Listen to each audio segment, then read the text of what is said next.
Archaic Records. Hey, what's up, everybody? It's Archaic Records here with you again. My name is Jamie, coming to you from Nashville, Tennessee. And today we're going to go back and take a quick look at a couple of EPs by Bay Area punk rock icons, the Mr. T Experience. Now, the Mr. T Experience are a band that I have brought onto this channel several times in the past. So often, in fact, that I fear as if the band's frontman, Dr. Frank Portman, might actually be in the process of filing an order of protection against both myself and Archaic Records.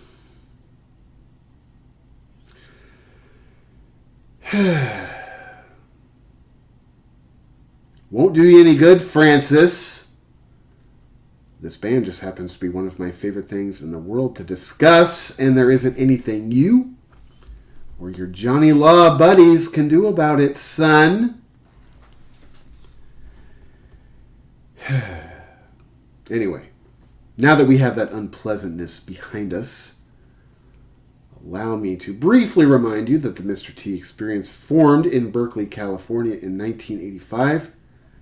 The band released its first album, Everybody's Entitled to Their Own Opinion, in 1986. And for me, well, my personal relationship with this band began back in 1996, not long after I moved to the Bay Area from my hometown in Northern California.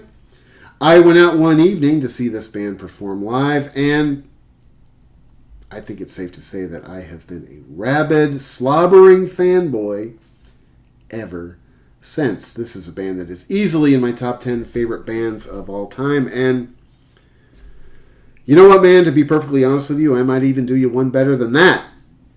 For me, the MTX might be a top fiver, based on everything that this band has meant to me over the past 3 decades. And, you know, for me, this isn't a band that simply represents a personal time machine. This is not a band that I only enjoy on the nostalgia trip. This is a band that I still listen to in very heavy rotation today. And for me, and I think thousands of MTX fans all over the world, the thing that has me coming back to this band time and time and time again, even after 3 decades, for me, it is the songwriting. I've said this before, I've been preaching this gospel for a long time, man. I think that Dr. Frank Portman is not only one of the greatest songwriters in the history of punk rock, I would go as far as to say I think he's one of the most underrated songwriters in the history of rock and roll. His songwriting is authentic, it's honest, it's biting, it's sarcastic, it's cynical, it's funny, and it's self-deprecating. And there's just something about this music that connected to me as a young 19, 20-year-old kid the first time I ever heard this band, which was seeing them live back in the East Bay in 1996. That still resonates with me today as a man that is no longer in his 20s, I can assure you of that, but still has that awkward 19-year-old kid living inside of him. And apart from just the band and the music and the songwriting, one of my favorite things about the Mr. T Experience has always been the sort of community of people that are sort of attracted to this band. Now, keep in mind, and I'm not going to try and sell it otherwise, but, you know, the Mr. T Experience are not necessarily the most well-known, biggest band of all time, but the people that are into this band are absolutely committed. They are as diehard a fan as any other band in the world. I've had a couple of experiences recently. Earlier this year, my wife and I went up to New York City. We were walking around the East Village, and we were hitting a few of the record stores, and I was wearing a Mr. T Experience shirt. And we went into this record store on the east side of Manhattan, and the guy who was working there, the owner of the store, immediately pointed at me from across the room and said, "Hey, are you from the Bay Area?" And although I'm not technically from the Bay Area, I moved to the Bay Area in 1996 from my hometown, so I sort of consider myself to be an Oaklander. I said, "Yeah, what gave it away?" Sort of not remembering what shirt I had on at the time. And he said, "Hey, the Mr. T Experience, man. I love those guys. I went and saw those guys back in Berkeley and San Francisco probably 20 times back in the 1990s. And he and I ended up having this long 10, 15-minute conversation simply about our love of the Mr. T experience. Now, just recently, the same thing happened down here in Nashville. I was at work one day, again, wearing a Mr. T experience shirt, when this woman approached me and said, "Hey, is that band still current? Are they still doing anything? I used to love those guys." And I told her, and this is true, I don't really know what the current state of the Mr. T experience is. I don't know what goes on behind the gates at Camp MTX, but I told her, I said, I don't know that this band is still active. The last album that they put out was in 2014. The last time I saw them live, I think, was right around 2014. So the past decade, I haven't heard a ton of activity coming out of the Mr. T Experience camp, but, I'm not going to sit here and say that they're retired because I don't know. But then she and I had a conversation. She told me that she was also from the East Bay, was now living out here in Tennessee, like so many of us other Californians, and her and I ended up having another 10 or 15-minute conversation about our love affair for the Mr. T Experience. And I even told her, I said, it's so funny because people of a certain age and of a certain sort of social status from the Bay Area, this was just the band that most of us sort of gravitated to. For me, when I first got into this band, I had never had a relationship or a connection to a band quite like this. For one thing, the band was local, which at the time was hugely important to me. And the fact that this band was, sort of semi-obscure meant as much to me as the fact that they were local, because this was a band that I discovered on my own. This was my band, and this was a band that I was very sort of protective of. I had friends back in those days who were much more into, the hardcore bands like Exploited and One Way System and all of that. And this was a band, the Mr. T Experience, that I absolutely defended to the death. Every time a new MTX album would come out, or I would find something at one of my local record stores, whether it was a CD or a cassette or a record, my friends back in those days, these couple of guys that I knew who were really into the underground punk rock, they would always bust my seeds over my love of the Mr. T Experience. That CD come with a tampon, you goddamn pussy. But it was something I didn't care. I loved this band, and I was talking to this woman recently in my work, and that's what we were talking about. It was like, yeah, there were people that got it, and there were people that didn't. And for me, this was a band that basically immediately upon seeing them live, I just got it. It connected to me. I was a very awkward, nerdy teenager. I was a very awkward, nerdy young adult, and maybe it is proof that I'm still an awkward, nerdy, middle-aged man, because I'm still so in love with this band. And as I mentioned before, I have not seen this band live since, I believe it was 2014. But over the course of my 30 years of being a fan of this band, I am reasonably fortunate in the sense that I had an opportunity to see this band, I think, probably 9, 10, 11, 12 times, something like that, over the years. And I got to tell you that for me, that was another aspect of this band that I just love so much, was they were always consistently one of the greatest bands I ever saw live. I never saw this band mail in a show. I never saw them perform poorly. I never saw them have a sort of shitty attitude on stage. So, as I mentioned just a second ago, I don't really know what the current state of the Mr. T Experience is. I don't really know what goes on behind the gates. I don't know if this band is current, retired, playing shows, writing music. Don't know.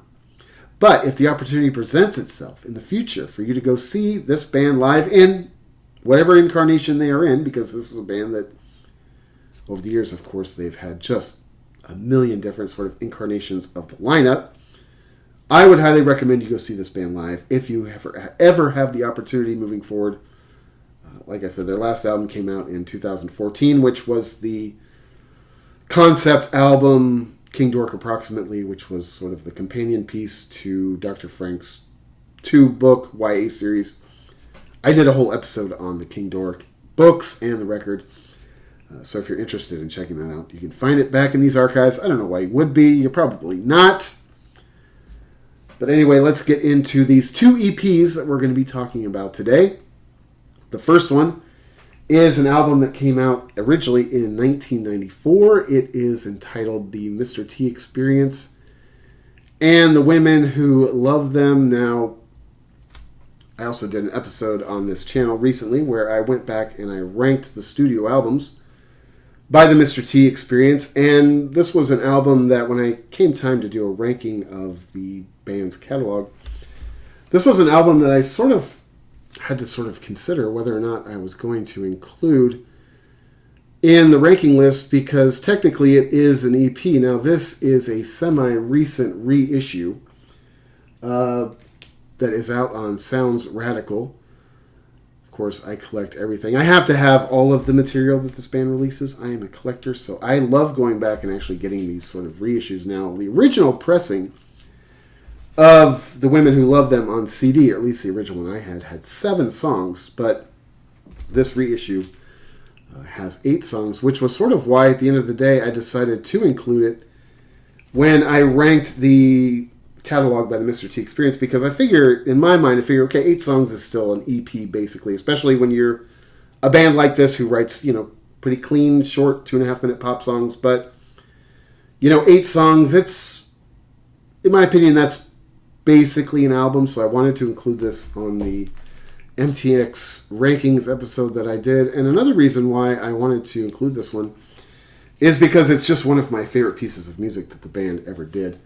Of course, this was originally released in 1994. It originally had 7 tracks on it. Now, they've also done a reissue on CD, a Women Who Love Them special edition, which has something like 22 or 23 songs. It is excellent, too. I have it on CD, but for today's episode, we're going to be focusing basically on the 8 songs on this one, which is the sort of, I don't want to say current, but it is a reasonably recent reissue. The thing about these reissues with the Mr. T Experience is they are absolutely beautiful. Sounds Radical does such an incredible job with this band's catalog, and I got to tell you that for me, I am a collector, so I'm always making purchases from the warehouse anytime that the Mr. T Experience releases anything, whether it is new or reissue. And of course, this one is on this beautiful bright red vinyl. This is such a well done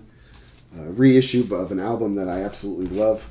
I've had nothing but amazing experiences when it comes to the actual ordering process through the Sounds Radical website. I love this reissue of this record. This is a record that, to me, as I mentioned before, I included it on the album ranking video that I did because, to me, it does have 8 songs. But where I was going with that, see, I got derailed, you understand, is, to me, this is, although this wasn't my number 1 ranking in the band's catalog, it was very high. To me, this is about as good an album as you're going to find in the band's catalog. And apart from being one of my favorites, I think the thing that makes this album special to me is I always think about this in terms of when it comes to bands that I'm really into and bands that I consider myself to be somewhat knowledgeable of. Now, I always want to sort of spread the gospel when it comes to bands and artists that I love, and the Mr. T Experience to me are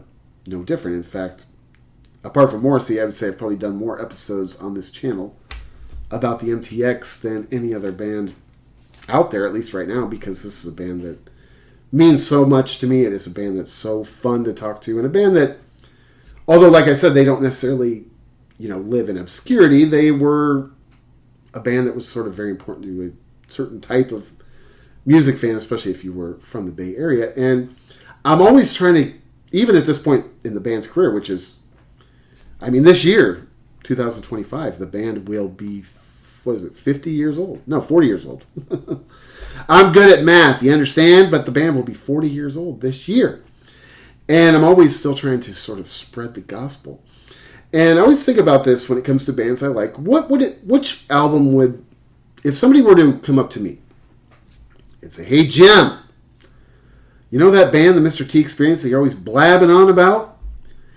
And I say, "Yeah, they're pretty snug." I say, "Well, I'm kind of interested. You've sort of piqued my curiosity. Which album do you think I should go out and purchase first. And for me, when it comes to the Mr. T experience, I think the thing that makes this record special is if I were going to recommend a person go out and buy one album to sort of weigh into the shallow end of the pool to see how well this band agrees with you, this is probably the first album that I would steer people in the direction of. Not that it's their best, mind you, but for me, this album has 8 songs on it that are absolutely incredible. There is not one piece of clunkage on this entire album. And seeing as it's only 8 songs long, it's about 8 songs, 20 minutes. You can get in and get out in a relatively short period of time. And another thing about this record that I think makes it a good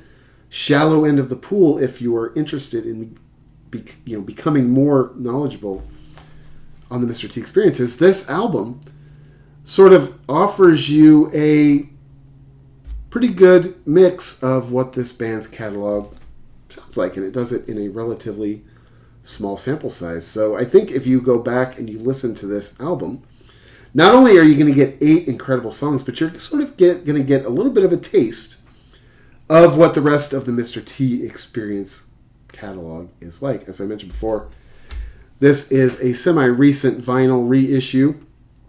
This is an album that I think I bought probably not too long into my fandom. I remember I went to go see this band live in 1996, and the very next day I was so into their show that the very next day I ran out to one of my local record stores. It was the Amoeba on Telegraph Avenue in Berkeley, and I picked up a copy on CD of the band's first album, Everybody's Entitled to Their Own Opinion, and I was just hooked.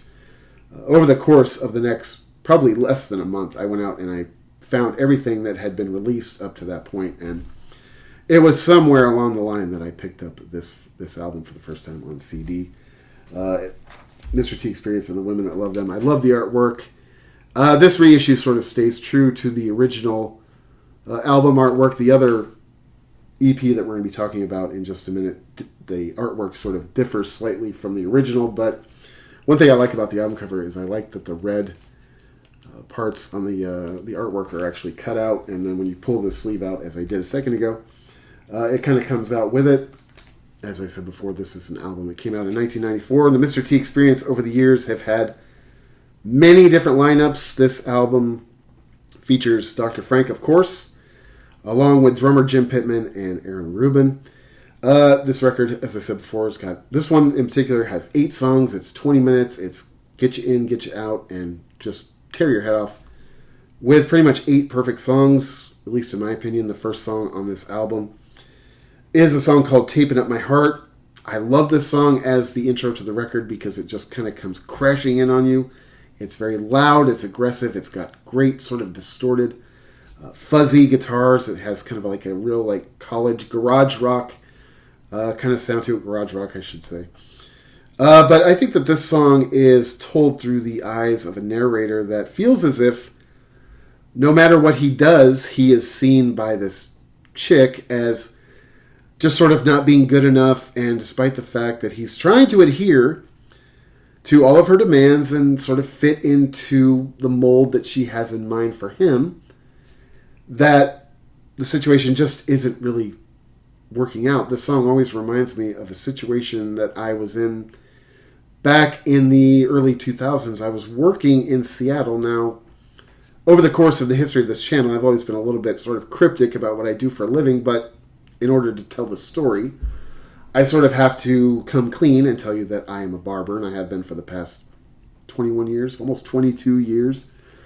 And back in the early 2000s, I was working at a place in Seattle, and this guy came in with his girlfriend, and the guy was this very sort of frumpy, dressed in his pajamas, sort of neck beard type guy. Actually, concerning the world that we live in now, I've become convinced every time I think of this guy, because I only met this guy one time, but every time I think of him, I'm sort of convinced now that he was a time traveler from 2024. Because this was probably 2004 or 5 maybe, and this guy came in basically in his pajamas, and he looked like a guy who spent all of his time playing video games and chronically masturbating.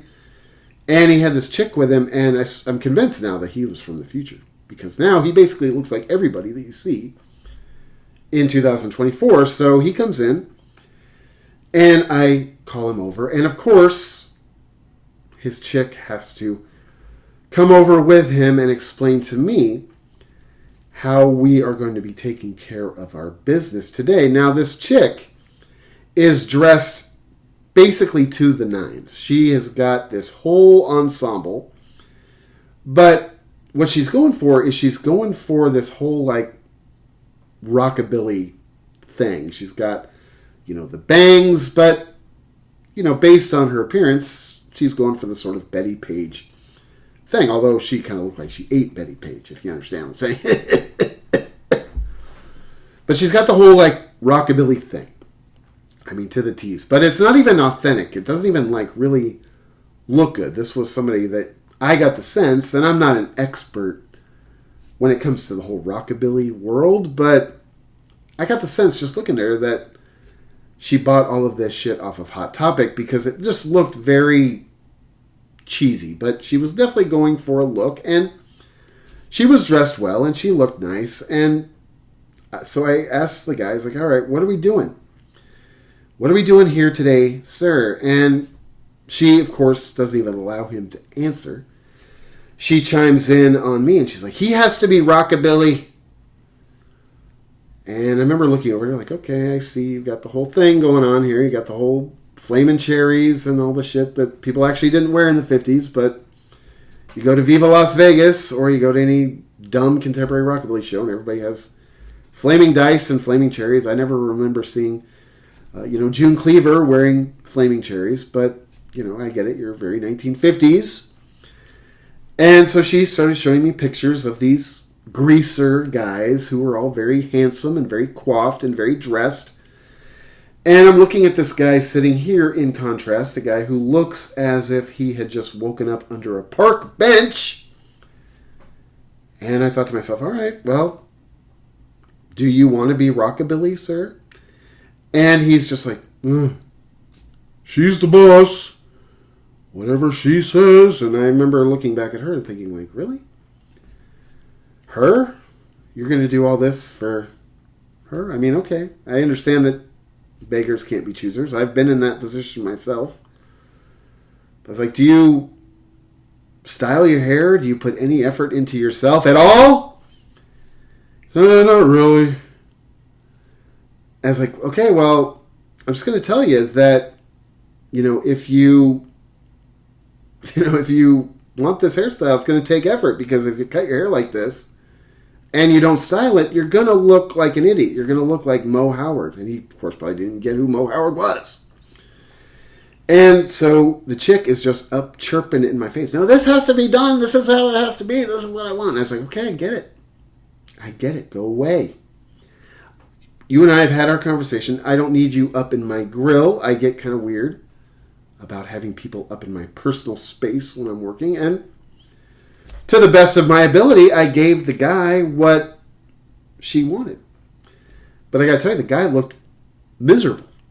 He looked as if this chick was just ruining his life. But I understand that this is a guy who probably had no self-esteem, probably felt as if he couldn't do any better. And I remember when he left, I thought to myself, well, that relationship seems doomed. Just made me think of that. Makes me think of this song. Because I feel like the narrator in this song is somebody that, hey, I'm trying to be what you want me to be here, and I'm left feeling empty, and you're not even happy with what you're creating in me. Reminds me also of this girl I dated very briefly. Very, very briefly. I mean, I dated this girl for like 2 months. And basically that's where our relationship was going. She was trying to sort of mold me into something that she wanted, not sort of realizing how stubborn that I can be, and it just ended up it ended up totally imploding. Now, ironically, she broke up with me, which was fine at the end of the day. I was sort of looking to get out of this situation anyway, and we were only together for 2 months, so it didn't matter at the end of the day. That relationship sucked. It wasn't going anywhere, but ironically, she broke up with me despite the fact that over the couple months that we were together, I was actually on my best behavior. I mean, I've never behaved that well before for anybody in my life. You can ask my wife right now if you want assurance on that. But same thing. It was just like this chick was trying to mold me into something that I just wasn't comfortable with. And I was on good behavior. She still dumped me. Anyway, doesn't matter. Next song on this record is a song called My Stupid Life. Again, lyrically, every single song on this album is just great. So if I end up saying one of my favorite songs off this record after every song title, it's because it's true. My Stupid Life is awesome. I think that this song is sort of based on the concept of fantasy versus reality. I think that the narrator of this song is a big dreamer. Probably an unrealistically big dreamer. I think he pictures his life playing out in a very grandiose fashion. And based on that, and based on the reality that, basically the reality of how things have turned out, he finds life to be very unsatisfying. You get the sense that this narrator he's bored out of his own head with his own existence. He keeps talking about how, eventually something should happen. I get the sense that this person is sort of lonely, socially awkward. He sort of lives in his own world. Lives in his own head, I should say. But I love the song My Stupid Life. I think that anybody that is a sort of big dreamer, this is a song that you can sort of relate to. I love this song. It is one of my favorite songs on the record. The next song after that is a song called I Believe in You. To me, this song is pretty self-explanatory in terms of its subject matter. This song is just, again, beautifully written. It's sweet. It's not sarcastic. It's not cynical. It's just something that I think every once in a while everybody needs to be told, or you need to be reminded sometimes what the lyrics in this song say. In fact, I would offer up the opinion that everybody in the world should run out and buy a copy of this album, which has the liner notes inside. And every time you're feeling a little bit down, a little bit unworthy, a little bit wrung out by the world and the people around you, just read the lyrics of this song to yourself, if nothing else, because the lyrics in this song are very inspirational. They're very life-affirming. And like I said, man, sometimes you just want somebody to say these words to you. This is, I'm going to say it again. This might be one of my favorite songs on the record. They're all some of my favorite songs on this record, because this record is just the jugs start to finish. But I love the song I Believe in You. This sort of shows a different side to Frank Portman's songwriting that you get with so much of the cynical, sarcastic, biting, self-deprecating lyrics that he writes. This song, I think, is beautiful. I think it is just very, very positive, very inspirational. And like I said, sometimes when I'm feeling shitty, it's a song I just put on to listen for myself, because sometimes I need to hear these words as well. Side 1 ends with a song that is the added song as far as the eight song version of And the Women Who Love Them, because on the original 7-song version of this EP, the song was not included on it, but it is one of the greatest songs ever written. It is called How'd the Date End?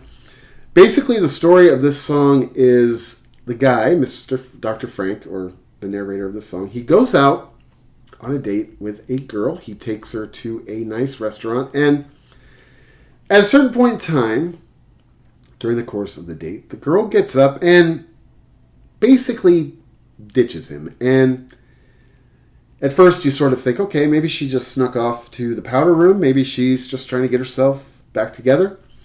Maybe she's having a great time. Maybe she just needs to go in there and cool down a little bit because I'm, working my magic and she's getting a little overheated. But in reality, in all honesty, I know that she's probably snuck out through the kitchen, and I'm sitting here looking like an ass with 2 meals. And eventually the waitstaff sort of picks up on the fact that this guy's been ditched, and it sort of becomes uncomfortable. He can hear people, he assumes, snickering and sneering in his current direction. And he gets up and he's like, all right, I'm going to count my losses. going to go home. And probably the narrator of the song is probably not too unaccustomed to this. And as he's making his way to the door, out of his side eye over here, he catches a young lady who he feels as if, maybe we got a little connection going on. Maybe this isn't the end of the world. Maybe that girl ditching me is going to turn out to be a positive thing, because now all of a sudden, I got this little sphinx over here that I'm feeling pretty good about. So he goes over there and they share a drink, maybe two. And at the end of the evening, he asks for her phone number, which she seemingly happily gives him. And later on, he realizes that, of course, it's a fake number.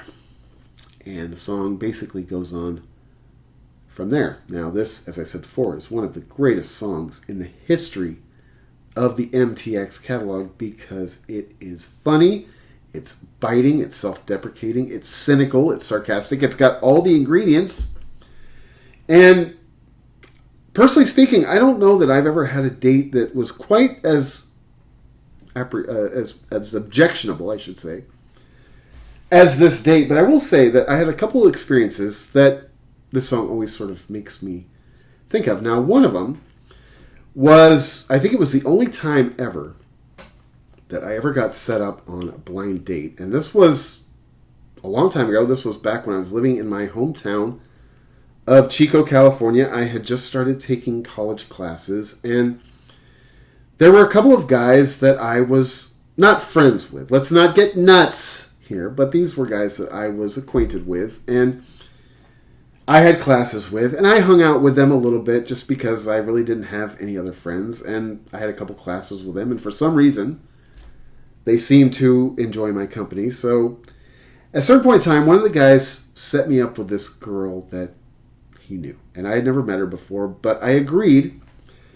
to meet her at a coffee shop in downtown Chico, which is where I was living at the time and going to school, and he sort of gave me this description, and I got there early, and of course, because I'm me and I'm sort of a defeatist, I got there early, and she was running slightly late, but in my head, of course, I was like, she's not going to show up. God, this sucks.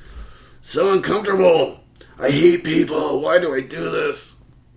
But eventually, this girl walks in who sort of vaguely matches the description that this guy had given me. But one detail that he had left out when he was sort of describing her to me was he forgot to mention that she looked like Tom Selleck.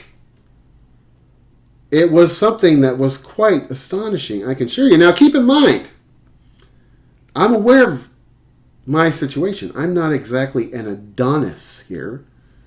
And when I was 19, 18 years old, whatever it was, I was a bumbling boob, so I knew that I was no catch.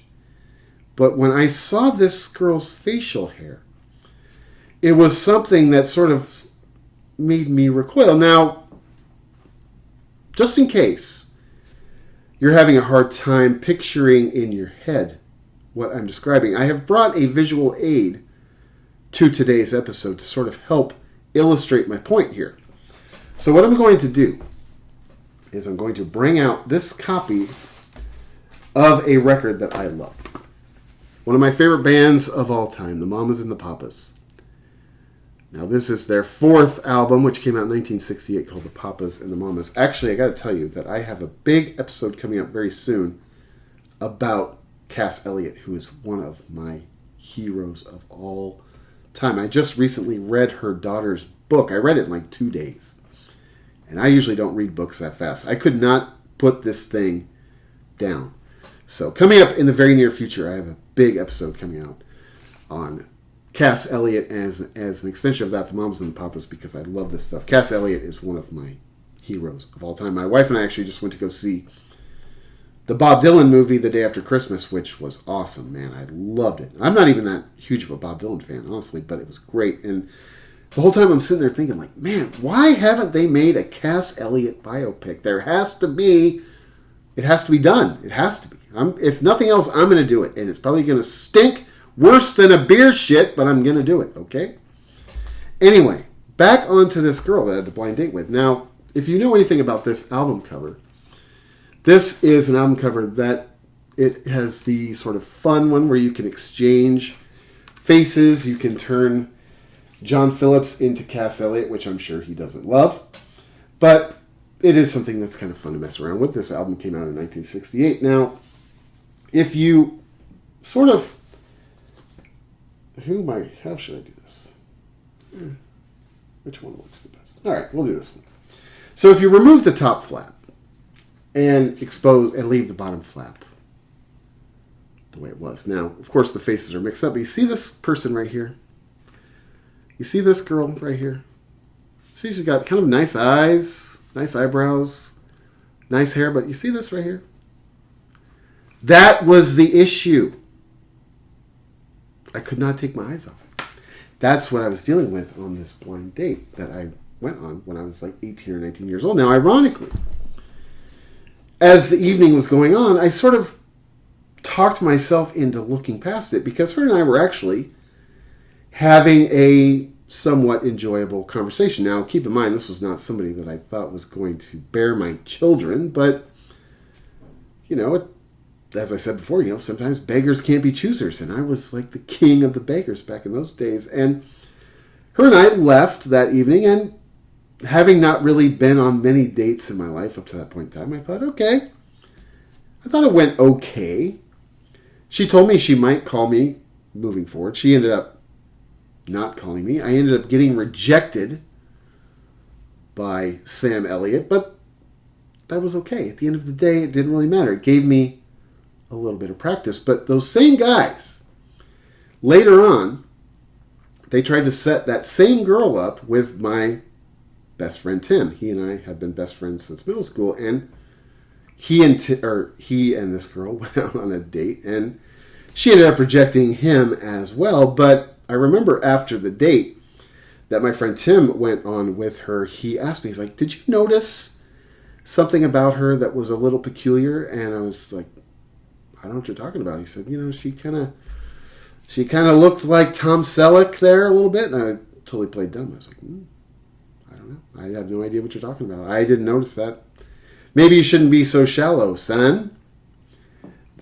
So that was one thing that this song always makes me think of, was that blind date I went on with the chick that had the mustache. It also sort of makes me think of the worst date I ever went on, which was my senior prom, which was probably the first date I ever went on as well. Now, when I was in high school, I was a total nerd. I basically had one friend, and by the end of senior year, he and I had gotten into some sort of weirdness between the two of us. So he and I weren't even really friends by the end of 12th grade. And one day, I was at the supermarket with my dad because, I was pretty cool back in those days. I was pretty cool senior in high school, hanging out at Albertsons with the old man. And who should appear at the other end of the aisle that we were on but this girl that I recognized from one of my classes. And I saw that she was sort of walking up in our direction. And despite the fact that I didn't particularly care what my classmates thought of me in high school, I didn't love the idea of being seen at the supermarket with my dad in 12th grade. But at this point in time, who cared? I didn't really have anything to lose socially. But this girl, much to my chagrin, she came up and said, "Hey, Jamie." And I was like, "Oh, hey." She's like, "Do you have a date for the prom? Are you doing anything on prom night?" And of course I didn't. And I basically written off the idea of even going to the prom. So right there in the supermarket in front of my dad and God and everybody, this chick asked me to take her to the senior prom. And I immediately was just totally uncomfortable. I did not want to go. I was like, "Oh, okay, I'll think about it. I'll let you know." So yeah, just let me know as soon as possible, okay? It's coming up soon. Clearly she had nobody else to take her. But my dad, who was always sort of wanting me to be a little bit more social in high school and have friends, I think he genuinely wanted me to have a positive experience in high school, despite the fact that I wasn't. Couldn't make me. He looked down at me and he's like, "Hey, you're going to that prom." So the next day at school, I had to tell this girl. I don't remember her name now. Not saying that to be a jerk. I just don't even remember her name. I had to go up to her and tell her, "Okay, I'll take you to the prom. fast forward a couple weeks to the prom. We get into her friends or her parents or somebody. I don't think it was my parents. Somebody rented a limo. And 3 couples sort of jump in the back of this limo. Now, I suddenly realized that I'm going to the prom with a bunch of people that were very popular. And it made me very uncomfortable. This girl made me very uncomfortable. The whole idea of dating a girl made me very uncomfortable. And we ride down to this place in Chico. Now, we are living in Paradise, which is about 20 miles from Chico. So it's this long 20-mile drive down to this restaurant. And then we ate there. And then from the restaurant, we went to this country club, which was this place in Chico. And as soon as we got to the country club, I basically ran and hid on the golf course the entire night. I was so scared, and I was so uncomfortable and so awkward that I basically ditched my date and I went and I hung out on the golf course all by myself in the middle of the night, waiting for the thing to end. At a certain point in time, we left, and as we were driving back up to Paradise, where I grew up, from Chico, all of the people in the car were starting to talk about their post-prom plans, and it sounded as if they were going to be going to some party, at which point in time, I sort of began to understand clearly that I was not being invited to the party because I'd embarrassed myself. And I'd probably ruined this girl's prom. I mean, let's just be honest here. And I remember on their way back up to Paradise, because at the time I lived sort of at the edge of town, and they dropped me off at my house without even basically asking me if I was interested in, which I wouldn't have been. I did not want to go out with them for the rest of the evening. But I remember they dropped me off, and that whole weekend, I felt like the world's biggest idiot. I remember I came in the house, and I think my dad was still up. He's like, "Hey, how was it?" Inside, I was just dying a humiliating death. But outwardly, I was like, "Oh, that was good. I had a good time. Thanks for making me go." Anyway, I don't think either of those stories are as bad as the story in the song How the Date End. Side 2 starts off with a song called All of My Promises. In the song, their narrator is sifting through the debris of a fractured relationship, wondering how we got here. I think they're also wondering, like, how did I get here again? This relationship began with so much happiness and hope, and now it's basically just lying in rubble. You get the sense that the narrator of this song has found themselves in this sort of cycle of reoccurring unsuccessful relationships. Again, the song has a real sort of, it's a very MTX song in terms of its lyrical content. It's wonderfully written. The next song after that is a song called Checker Speech. Another song about an end of a relationship. I always tell people that if you're going to sum up the Mr. T experience in one sentence, they have a shirt that says the same thing. It's songs about girls. And this is another song, I think, about the end of a relationship. In this song, the narrator accuses the other party of being a far... I can't even read my own handwriting. I get it. This person sort of accuses the other person of sort of being a fair-weathered friend. When things are good, you're all on board, but as soon as I face adversity or I need someone on my side, basically you pack your bags and you run for the hills. I really like this song. I think that is a scenario that is somewhat relatable. I always tell people when it comes to my relationship I have now with my wife, one of the things I love so much about our relationship that we have now is that when we do face adversity, her and I really come together as a team, which is something that, now my wife and I have been together for a very long time now, so it's not as foreign a feeling as it used to be. But when her and I first got together, it really was a foreign feeling for me because there were so many relationships I had in the past where if the girl and I faced adversity, we would just sort of turn on each other, and you sort of get the sense that that's what this song is saying is, hey, when things are going good, yeah, it's great, but as soon as I need you, as soon as I'm feeling down or I have something come up in my life, you're gone. You're not interested. I think that's what the song's about. Again, when I interpret these songs on this channel, I say this all the time. I'm not sitting here saying this is what he's saying. This is just sort of the way that I interpret it. This album ends with probably the two best songs on this album, which is saying a lot because, as I said before, every song on this album is The Jugs. To me, We Hate All the Same Things is just awesome. I think that this song is written from a painfully honest perspective that says, hey, we're not exactly a couple of cupcakes here. Nobody else wants me, and I don't exactly see a line of people lining up outside of your door either. So I guess begrudgingly, I'll take your hand in mine, and together we can take on the world. I don't even think that this is necessarily the worst foundation of a relationship that there is. I love the song We Hate All the Same Things. It is just about as perfect a little pop punk rock song as there is. But I think if I had to pick a favorite song of all time off of this record, it would probably be the last one, which is the song Now That You're Gone.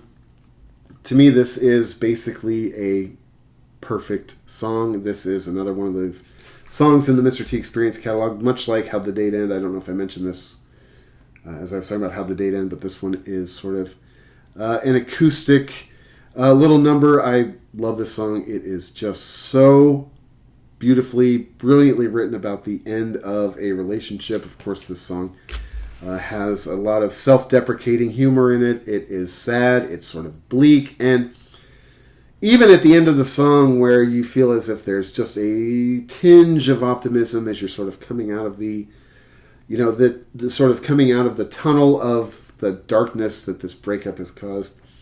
And he says, now I'm feeling better. I'm looking forward to life because if for no other reason, I have another opportunity to meet somebody else and screw it all up again.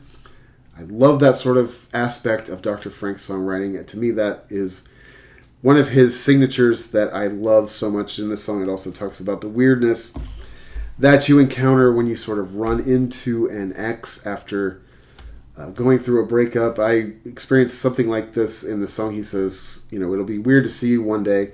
It'll be strange and outre is the way he says it in the song. And there was a girl that I dated very briefly, again, maybe like 8 or 9 months. And this was when I was living in Seattle. And there was just something about this girl that she had this smell about her.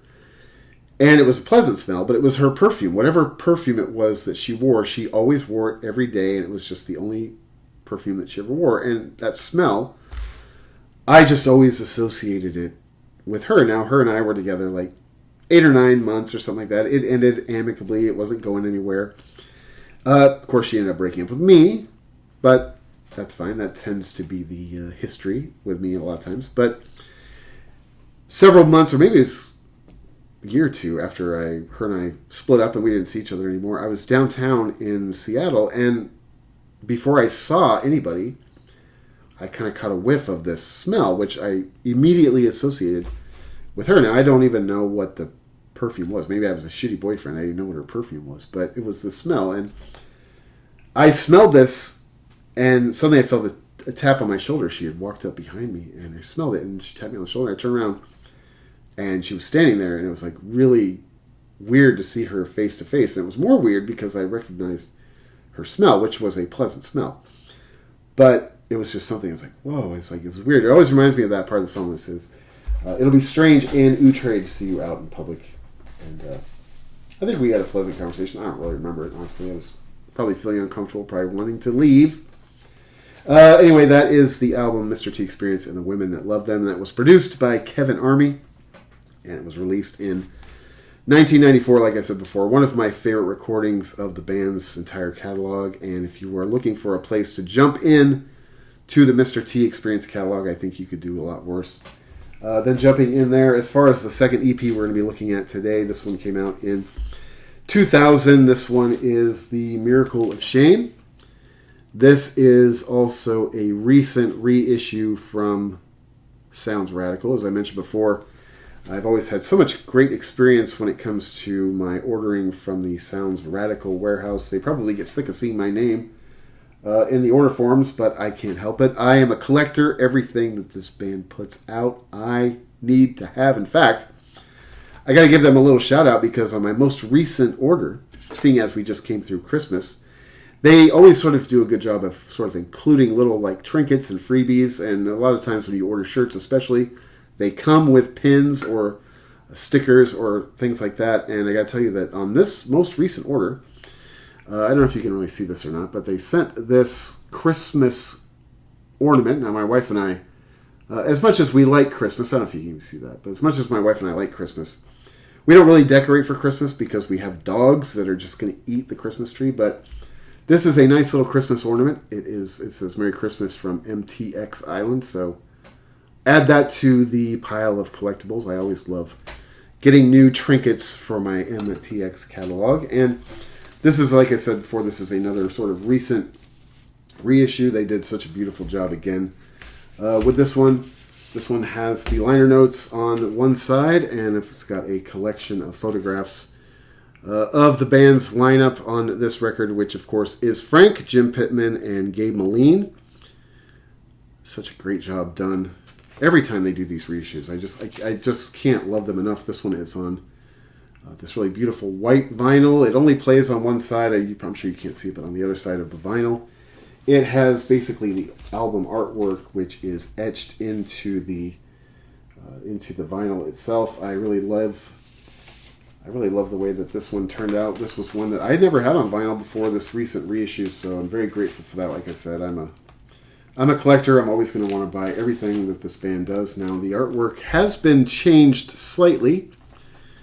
This was the original artwork on the CD that came out in 2000. This one's still sealed, by the way, from Best Buy, $6.99.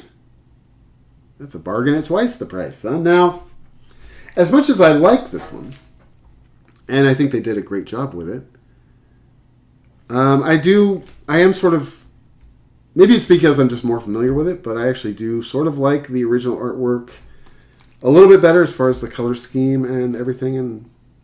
But I'm not sitting here throwing rocks at the new one. I think it turned out quite lovely. My wife the other day was pointing this out because of her current obsession, which is the movie Wicked, but she pointed out that this album cover is done in these sort of Wicked colors. Now, when I tell you that my wife is obsessed with Wicked, I ain't messing around, Jack. I think my wife and I have gone to see Wicked 4 times in the theater. I wish I was lying to you, but I'm not. She is out of her mind over the movie Wicked, and she was talking about how this album cover reminded her of the Wicked color scheme. Everything right now reminds her of Wicked. I got to tell you, now you might be saying to yourself, "Hey Jim, how in the hell could you go see Wicked 4 times in the theater? Isn't once enough?" Yes, I would agree with you that once is enough, but sometimes you just got to be the dutiful husband, man. I don't want to end up like the guys in these songs. I'm a little bit too old to start over again, unfortunately. Anyway, this album was released in 2000. This is an album that I do like. I don't like it near as much as I like The Women Who Love Them. I think that this is an interesting sort of little collection of songs. This one only has 5 songs. Of course, the title of it, if I didn't mention it before, is The Miracle of Shame. Now, shame is something that in our society has become sort of a 4-letter word. It has become vilified, but, you know, in my opinion, I don't think of shame as necessarily being all bad. I think shame, when practiced in moderation, can be a useful tool as you sort of navigate through life. When used properly, the right amount of shame will prevent you from leaving the house in your jammies, for example. You know the Pokemon bottoms that you have jacked off in 4 times that morning, and the t-shirt that is 2 sizes too small, but is covered in Cheeto snow? A little bit of pride, a little bit of shame will prevent you from finding yourself in that embarrassing predicament. Another example of the way that shame is used properly. Now, keep in mind, I'm not sitting here telling you that you should be beaten over the head with shame like I was as a child, but when used properly, Shame will also help you from becoming Jelly Roll or Dave Blunt. Have you seen this guy? Dave Blunt. First off, is there any genre of music that is any lazier than hip-hop? I imagine this guy, Dave Blunt. I imagine his manager coming up to him and saying, "Hey, kid, we got to get a stage name." He's sitting there and he just says to himself, Blunt. His manager's like, "Man, you are gifted. You've been touched by God, son. You're a genius, I tell you.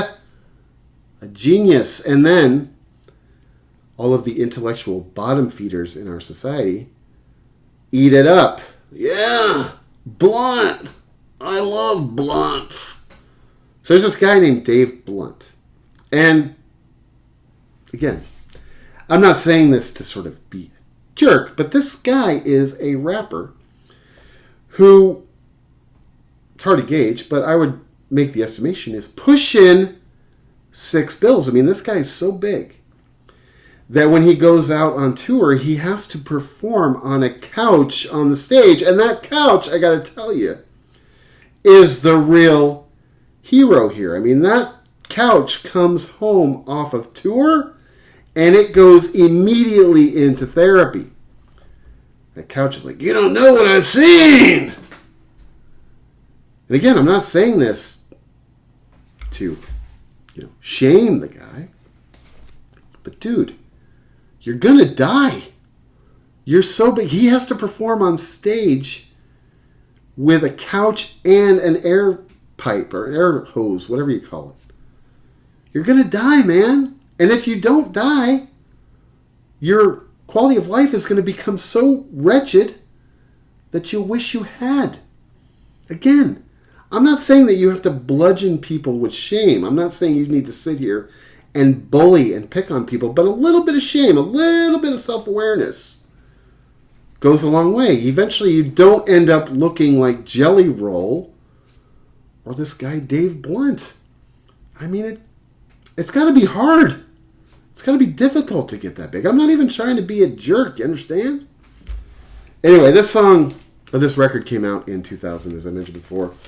It's got 5 songs on it. To me, this is a collection of songs that isn't necessarily my favorite, although I do think that there are some good songs on this record. The first song on this record is a song called Spy vs. Spy. I really love this song instrumentally. It's got kind of a 60s pop, sort of Laurel Canyon go-go kind of vibe to it. I mentioned before that I will be doing an episode coming up in the near future talking about Cass Elliot, who is one of my heroes of all time. I recently just read her daughter's book.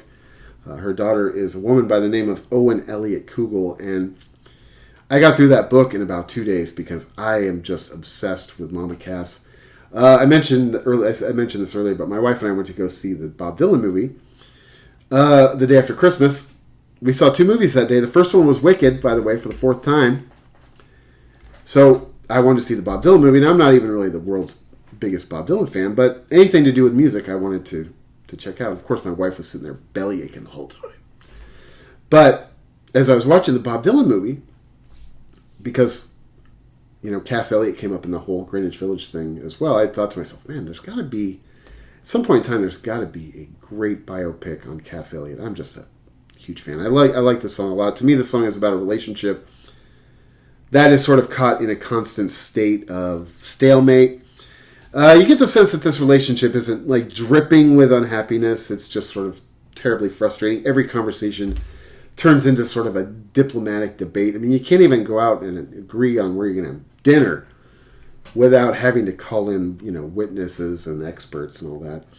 The second song on this record is a song called Leave the Thinking to the Smart People.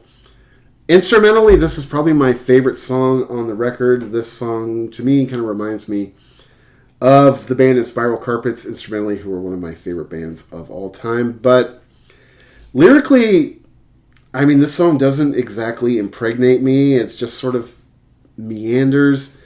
To me, the cadence in the vocals of this song, it's really disjointed. It doesn't really have flow. Now, one thing I've heard people criticize Frank Portman for as a songwriter, and I don't agree with this, but one thing I've heard people sort of criticize him as a songwriter on is the fact that he tends to write songs in very long form.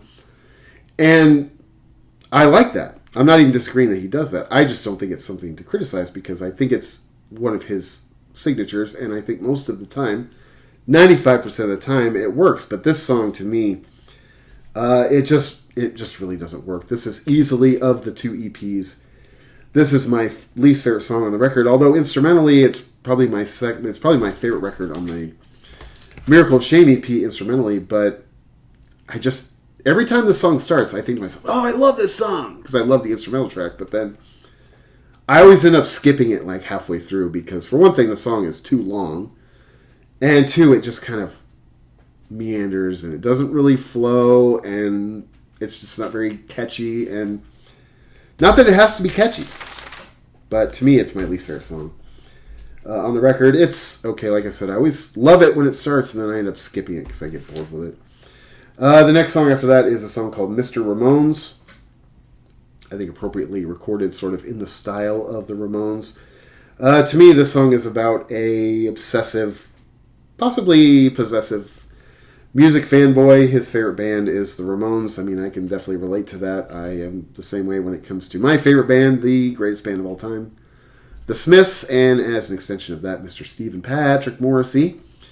I told this story recently on this channel where I went to go see Morrissey up in Indianapolis on the last tour in 2024, and I went to the Indianapolis show alone because my wife was otherwise occupied. And I remember sitting in the theater because I got there early, and I was just sort of listening in. I was kind of taking in some of the conversations that people were having around me, and I've gotten to the point in my Smiths Morrissey fandom where for some reason, and I don't know why this is, I'm not proud of it, I'm not bragging, you understand, but I've sort of become competitive with other fans. I hear people say things that aren't true, and I think to myself, well, yeah, you don't know anything. I've seen him so many more times than you. You suck. Sort of what this song reminds me of, Mr. Ramones. It is a song that is, to me, it's about somebody that is just a very possessive super fan. I love people that are super fans of bands. It's just something that I can relate to. I've always said this. When it comes to people's favorite bands, I'm always so interested in who and why people's favorite bands are who they are. Now, I don't have to agree with it, but I'm always curious as to why and who your favorite band is. I've talked about this guy on this channel before, but there's a guy that I work with periodically as a client nowadays, and he is a guy that I see on a regular basis out here in Nashville, and he is somebody I get along with very well because he's just a music dweeb, as I am, and his favorite band is Phish. And, you know, no judgment. Well, little judgment. And he knows that I'm a big Morrissey Smiths wonk. And one day he and I got on the conversation of seeing the bands live, Morrissey and Phish. And he asked me, he's like, well, how many times have you seen Morrissey live, if you had to guess? And, you know, I was sitting there, I was feeling pretty good about it. I was feeling a little cocky. I was like, yep. 14 shows under my belt. He's like, yeah, that's cute, Jim. Nice try, nice effort, son. But I have seen Phish 100 and... there's more. A lot more. 180 times. I can't even imagine seeing Phish once, let alone 180 times. Now, could I see Morrissey 180 times? That's easy. That's given. That's no problem. I'm there every single time. But Phish, that's a lot of bad music, son. Anyway, the next song on this album is a song called Stephanie's of the World Unite.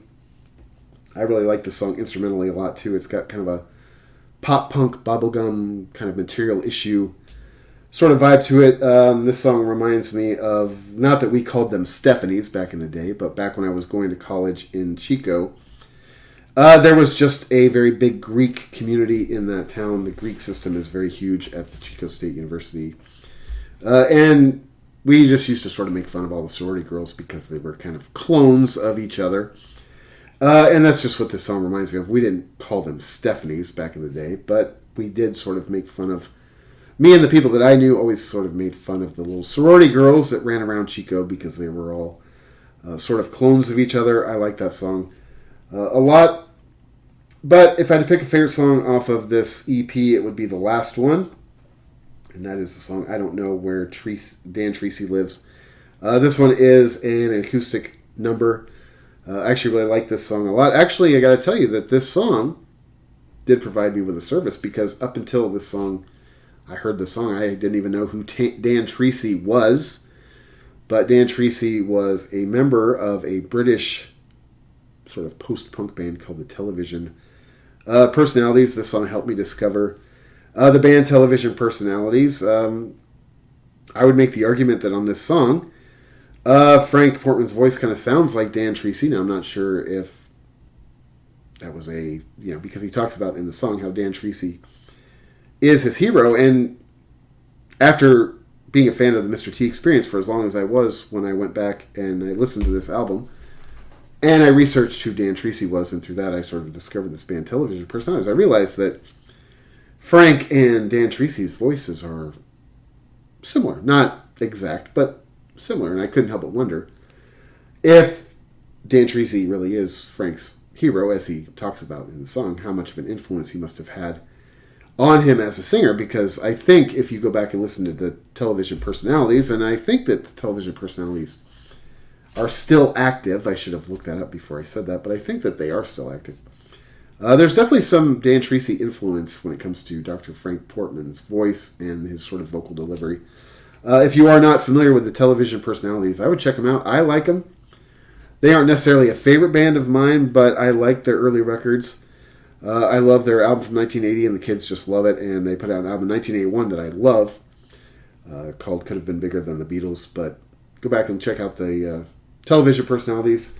I Don't Know Where Dan Treacy Lives. That sort of wraps up this album, Miracle of Shame. Like I said, 5 nice little songs, not quite as good as the album The Women Who Love Them, which to me is an all-timer when it comes to the Mr. T Experience catalog. But I think that both of these albums are fun in their own way. And as a collector, somebody that is just a diehard, as I said earlier, rabid, slobbering fanboy, anything that the band puts out, I'm going to be all in on. And I really love these reissues, even the reissue of Miracle of Shame with the artwork, which is slightly altered. I do like the original artwork a little bit better, but man, the Sounds Radical team, they do such a great job with this band's catalog. I actually just ordered a reissue of the first Pansy Division record on vinyl too, which I've never had on vinyl. Pansy Division was another one of those bands that just takes me back in time, back to like the mid-1990s.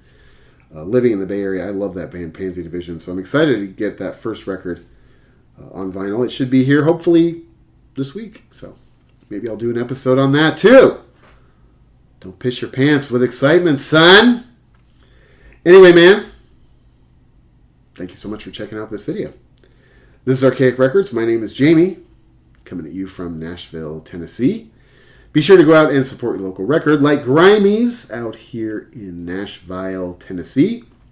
Check back most weeks for Morrissey Monday, a weekly celebration of all things Morrissey and the Smiths, as well as other record content and album reviews throughout the week.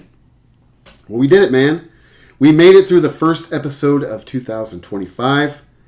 I want to thank everybody who pays attention to this dumb little channel.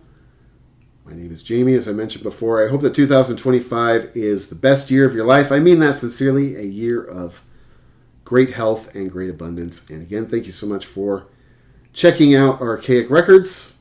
I always do appreciate it. And I guess unless there's anything else, that's just about gonna do her. So, until next time, my friends, talk to you then.